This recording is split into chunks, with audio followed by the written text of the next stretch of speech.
we have targets, you see, just dissect it to sections and take it from end to head. Okay, so we have a target like this and bolts, and in between them there's arm, and there's our main circle. So how do we do it?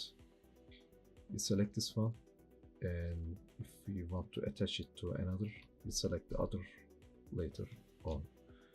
So we select them both by shift, then Ctrl P, and we say that object keep transform, and repeat the process.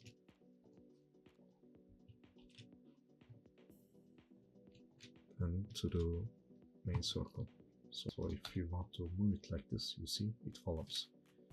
So, and also if you want to break this link we have created, we will select them all by pressing A, then Alt P, and clear and keep transformation.